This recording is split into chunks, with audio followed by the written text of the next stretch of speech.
तो प्यारे छात्रों, आपका एक बार फिर से स्वागत है आज के इस वीडियो पर। यहाँ पर आज मैं आपका लेकर आ चुका हूँ, देख सकते हैं, आपका 8 अप्रैल का भूगोल का आपका 100% आपका रियल पेपर। अभी मजा आएगा ना भिड़ो नानजी भाई, अभी आएगा रोड पे। और प्यारे छात्रों, यदि आपने ये पेपर कर लिया ना, तो आप यहाँ पे 8 अप्रैल के भूगोल के पेपर में एकदम गर्दा मचा दोगे, धूम मचा दोगे। 70 में से 70 नंबर लेकर आओगे। आपका देखिए, यहाँ पे मैं आपका 2 सेट लेके आ चुका हूँ। एक साथ आपको मैं यहाँ पे पहला सेट और इसके साथ आपको यहाँ पे दूसरा सेट, दोनों सेट के आंसर आपको मैं आज में देने वाला हूँ। तो फटाफट पहले आपको सेट आपको बी करना है और इसके बाद आपका मैं यहाँ पर सेट आपका डी देने वाला हूँ। ठीक है, क्या बात है सर, क्या बात है सर, क्या बात, ये बात है। अरे सर, क्या बात है। तो पहले आप यहाँ पे सेट भी कंप्लीट करिए। और जैसा कि आपका यहाँ पे इंतजार था कि कब आपका यहाँ पे ज्योग्राफी का पेपर हम लाएंगे और यहाँ पर आप गर्दा मचा देंगे। जैसा आप जानते हैं, हम आपको हर पेपर के पहले आपको 2 सेट देते हैं। और अभी तो रुको, क्लाइमैक्स अभी बाकी है। और 2 सेट में आपका पूरा पेपर आपका कंप्लीट कर देते हैं। चाहे सेट आपका कोई भी हो, मैटर नहीं करता, पूरे सेट के क्वेश्चन आपके इन दोनों सेट पर मिल जाएंगे। तो चलिए इस वीडियो को स्टार्ट करते हैं। और जो भी यहाँ पे छात्र पहली बार विजिट कर रहे हैं, तो हमारे वीडियो को दिल से लाइक करिए यार, साथ में चैनल को सब्सक्राइब कर लीजिए, क्योंकि आपको हर एक वीडियो का यहाँ पे लगातार हर पार्ट का आपको नोटिफिकेशन आपको लगातार मिलते रहे। और दोनों पार्ट में एकदम हम यहाँ पर फ्लॉवर नहीं फायर कर देंगे। ठीक है, चलिए सबसे पहले देखिए, आपको यहाँ पे पूरा पेपर मेरे पास है, तो आपको यहां पर पेपर पर कोई डाउट नहीं करना है। देखिए, आपको कक्षा 11वीं का आपका सेट भी है, ज्योग्राफी का पेपर आपको 70 आपका मार्क है, 9 पेज है आपको हिंदी और आपका इंग्लिश वर्जन पर पूरा पेपर आपका यहां पे है।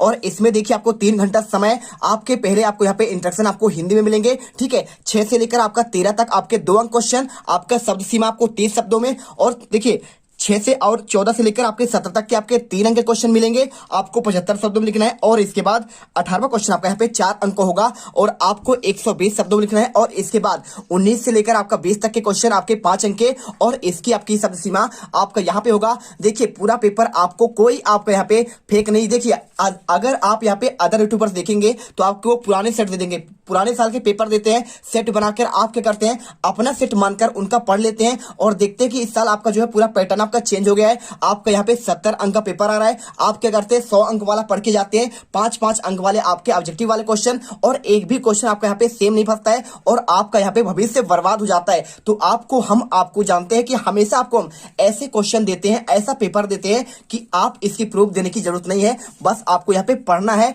और पढ़ने के बाद देखिए, आपको लास्ट टोटल आपको यहाँ पे आपको 8 पेज मिल जाएंगे, आपको टोटल 8 पेज और टोटल आपके यहाँ पे 20 क्वेश्चन। हर एक क्वेश्चन का आंसर मैं आपको यहाँ पे दूंगा आज के इस वीडियो पर। तो एक एक क्वेश्चन आपको यहाँ पे तैयार करना है और यहाँ पर चलिए फटाफट आपको हम आंसर देते हैं। देखिए, मैं आपको यहाँ पे ऑब्जेक्टिव क्वेश्चन नहीं दूंगा, क्योंकि आपको यहाँ पर ऑब्जेक्टिव 6 सेट के ऑब्जेक्टिव मिलाना आपका बहुत क्या होता है, यहाँ पे आपके सभी ऑब्जेक्टिव हर आपके सेट के आपके बहुत ज्यादा होते हैं। ठीक है, तो आपको मैं क्वेश्चन दे रहा हूं जो आपके डायरेक्टली क्वेश्चन में हर सेट में आपके पूछे जाएंगे। तो चलिए यहाँ पे हम क्वेश्चन नंबर आपका 6 से यहाँ पे आंसर देखेंगे। तो यहां पर मैं आपको पेज नंबर 6 से लेकर आपके टोटल आपके 8 तक के आंसर दूंगा और आपका पहला, दूसरा, तीसरा और चौथा और 5वां पेज यहां पर मैं आपको एक नेक्स्ट वीडियो बनाकर आपको पार्ट में आपको सिर्फ मात्र आपको ऑब्जेक्टिव के आंसर दूंगा, क्योंकि समय बहुत कम है। सबसे पहले आपको यहाँ पे आंसर देखना है, आपके यहाँ पे क्वेश्चन आंसर के। देखिए, आपका 2 नंबर क्वेश्चन, पहला आपका 6 नंबर क्वेश्चन है, GIS और GPS के है आपका ये क्वेश्चन। और ध्यान से देखिए क्वेश्चन को, और इसका भी आंसर हम आपको देते हैं।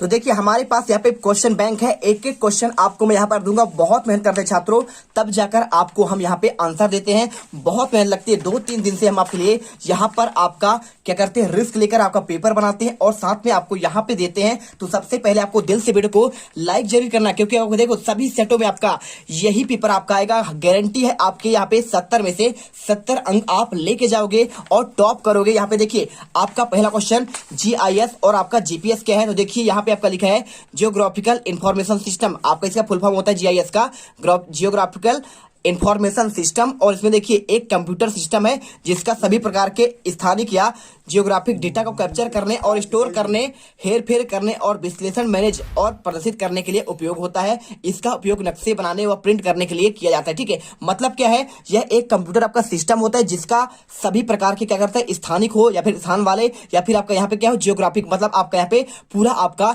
यहाँ पे क्षेत्र के एरिया की बात कर रहा है, तो उसको कैप्चर करता है और स्टोर भी करता है और उसे हेर फेर इधर का उधर करता है और क्या करता है, यहाँ पे विश्लेषण करता है और आपको नक्शा बनाने और प्रिंट करने के आपका पूरा आपका काम करता है। और जीपीएस क्या है, आपका ये कहलाता है ग्लोबलाइजेशन पोजिशनिंग आपका सिस्टम। जैसा कि आप जानते हैं जीपीएस के माध्यम से आज आप यदि कोई आपको दुकान नहीं मिल रहा है, आप सिटियों में जाते हैं, आप इंदौर में जाते हैं, भोपाल में जाते हैं, कहीं भी जाते हैं, तो आप क्या करते हैं, आप अपने मोबाइल का जीपीएस सिस्टम खोलते हैं, गूगल मैप खोलते हैं और सिंपल सा आप चले जाते हैं। यही है तो होता है आपका जीपीएस सिस्टम।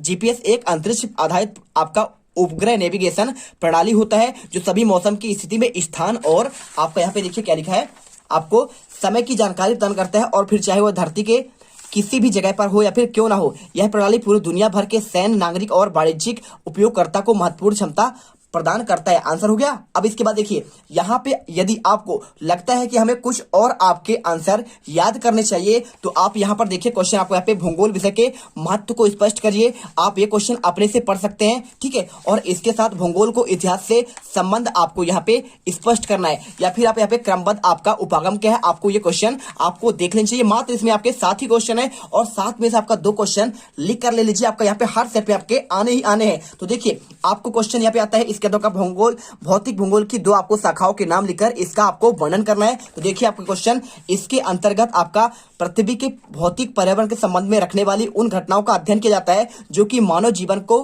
प्रभावित करती हैं और पृथ्वी के स्थल मंडल, जल मंडल और वायुमंडल से संबंधित घटनाओं का विवेचन करती हैं और भूगोल के अंतर्गत किया जाता है। ठीक है, पहला क्या है, देखिए बात कर रहे हैं ना इसी शाखाओं का नाम, तो पहला आपको भू आकृति विज्ञान आपको इसमें पढ़ना है। इसके अंतर्गत पृथ्वी के विभिन्न रूपों और उत्पत्ति, इतिहास और विकास की व्याख्या की जाती है। दूसरा जलवायु विज्ञान, इसके अंतर्गत वायुमंडलीय दशाओं, मौसम, ऋतु परिवर्तन, जलवायु प्रदूषण और उनके प्रभावों का आपका अध्ययन किया जाता है। तीसरा पॉइंट समुद्र विज्ञान, इसके अंतर्गत महासागर तल की रचना, समुद्र में ताप एवं लवणता, समुद्री निक्षेप, धाराएं और ज्वार भाटा का अध्ययन किया जाता है। ठीक है, ये हो गया आपका। और इसके बाद देखिए क्वेश्चन आपका 7वां लिखा है, क्या क्वेश्चन दिया है, क्वेश्चन दिया है कोहरा और कुहासे में क्या अंतर है और इसके साथ ही तापमान के व्युत्क्रमण को समझाइए। तो देखिए आपको यहाँ पे इसका आंसर करने के लिए आपको जाना पड़ेगा इकाई आपके चौथे में जलवायु वाले में, आपको यहाँ पर जाना है किसमें, देखिए आंसर आपका क्वेश्चन आ गया, कोहरा और कुहासे में क्या अंतर है, तो आपको आंसर लिखना पड़ेगा कोहरा और कुहासा दोनों हवा के निलंबित कणों पर जल की सूक्ष्म बूंदों से बने होते हैं और इनमें जल की सूक्ष्म बूंदों का घनत्व तो अंतर होता है।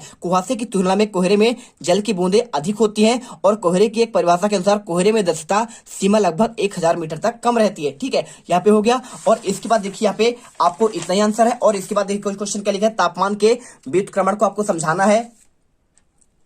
तो ये क्वेश्चन देखिए आपको यहाँ पे आंसर मिल जाएगा, जब विशेष परिस्थितियों में कालिक और स्थानीय रूप से क्षोभ मंडल में ऊपर की ओर जाने पर तापमान में कमी आपका क्या होता है, कमी के स्थान पर वृद्धि होती है और इस स्थिति को यहाँ पे ताप आपका व्युत्क्रमण या प्रतिलोमन कहते हैं। क्या होता है देखिए, जब विशेष परिस्थितियों में क्या होता है, स्थानीय रूप से जब क्षोभ मंडल से जब ऊपर जाते हैं ना, मतलब आपका क्षोभ मंडल आपका ये तल है और तल के बाद आप जाते हैं समताप मंडल और इसके बाद आपका यहाँ पे क्या है, समताप मंडल के बाद आपका आयन मंडल, वायुमंडल है ना, तो आप उधर जाएंगे तो क्या होता है, आपका यहाँ पे तापमान में कमी होता है और स्थान में वृद्धि होती है। यही बात कर रहा है, इसी को कहते हैं हम यहाँ पे आपका तापमान व्युत्क्रमण। इस क्रिया के फलस्वरूप नीचे की वायु की आपका परत अपेक्षाकृत ठंडी होती है और ऊपर की वायु गर्म होती है, सिंपल सी बात है। और यदि आप कुछ और यहाँ पे देखिए आपका दोनों क्वेश्चन हो गया।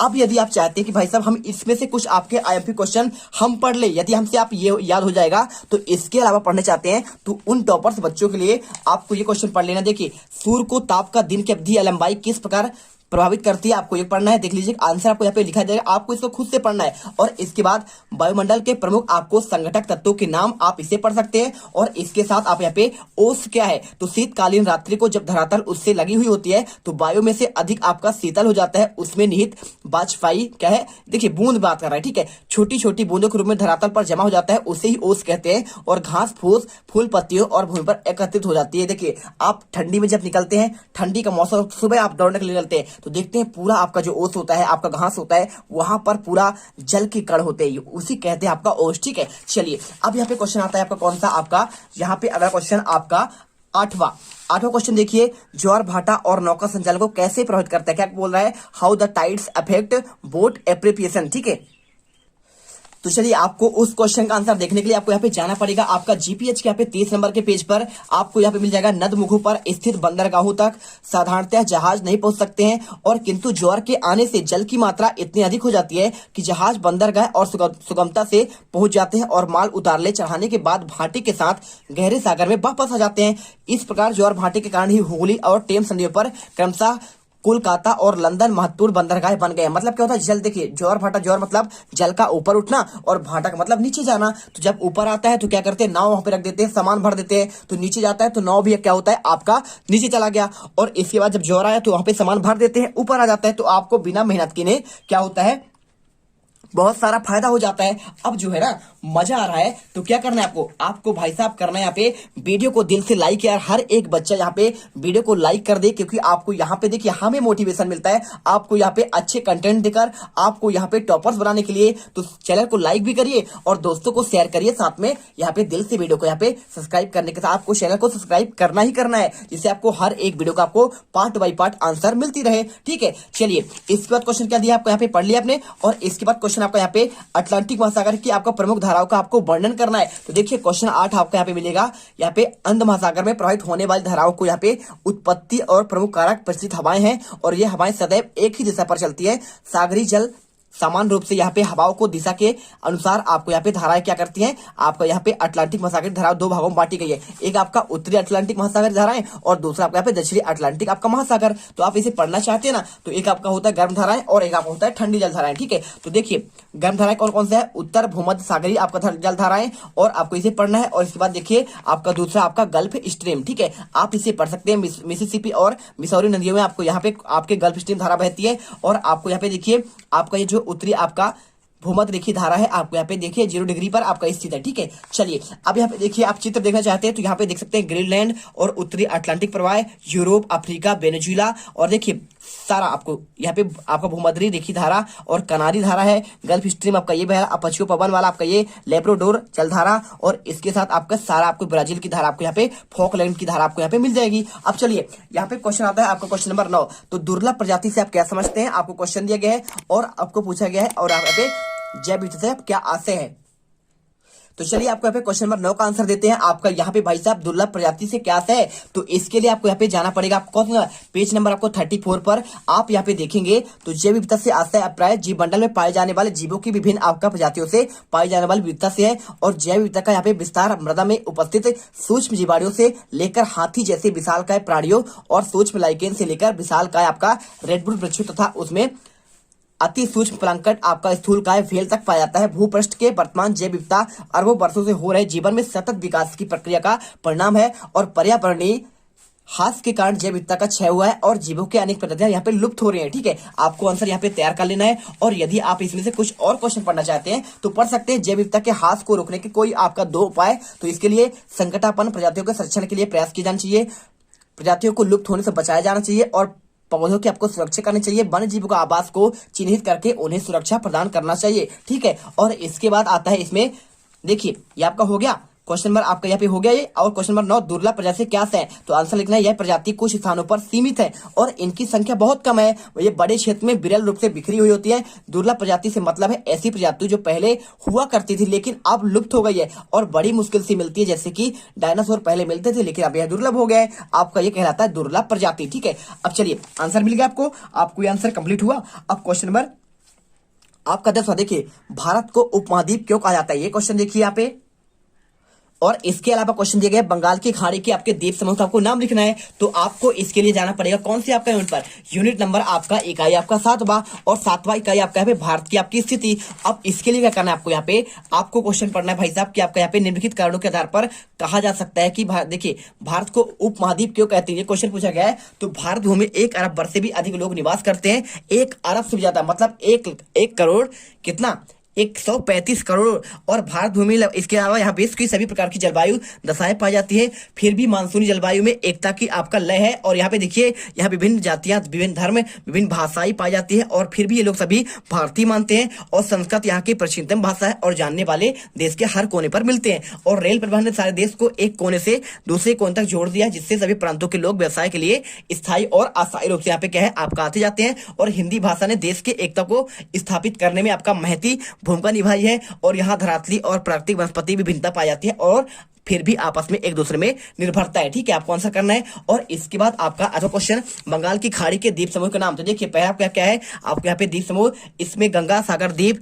हुगली के सामने है, और 24 परगना के तट के अनेक आपका मगन तटीय, जैसे कि आपको यहाँ पे न्यूर, देखिए आपके द्वीप है न्यूमुर द्वीप, और भारत और श्रीलंका के मध्य आपका पम्बन द्वीप, और यहाँ पे हरिकोटा द्वीप आपका यहाँ पे प्रमुख है। सुदूरवर्ती द्वीप देखिए आपको दूर है, यहाँ पे अंडमान निकोबार आपका द्वीप समूह है, और अंडमान निकोबार आपका 4 डिग्री और 10 से 20 डिग्री अक्षांश पर आपको यहाँ पे आंसर आपको यहाँ पे होता है। ठीक है, और इसके बाद देखिए निकोबार आपका द्वीप समूह भी है, और आपको इसके क्वेश्चन याद करने हैं। और यदि आप इसके अलावा कोई क्वेश्चन याद करना चाहते हैं तो भारत के पूर्वी राज्यों के नाम बहुत सिंपल है। भारत और चीन के मध्य सटे हुए राज्य जम्मू कश्मीर, हिमाचल प्रदेश, उत्तरांचल, सिक्किम, अरुणाचल प्रदेश, असम, मणिपुर, मेघालय, मिजोरम और नागालैंड और त्रिपुरा। और इसके बाद अक्षांश रेखाओं की आपका विस्तार आप इसी पढ़ सकते हैं यदि आपको पढ़ना है। ठीक है, और इसके बाद क्वेश्चन आपका एक और है, पुडुचेरी केंद्र शासित प्रदेश के किन राज्यों में स्थित है। तो पुडुचेरी यहाँ पे आपका कहाँ पे है, आपका स्थित है यहाँ पे, सिंपल सा है। देखिए, यह सबसे पहले फ्रांस के उपनिवेश हुआ करता था, जिन्हें भारत को यहाँ पे लौटा देने के बाद भारत ने उन्हें एक ही केंद्र शासित प्रदेश में संगठित रखा। और चारों वही क्षेत्र है जो आपको पूरी तरह से अन्य राज्यों के भूभाग में स्थित है।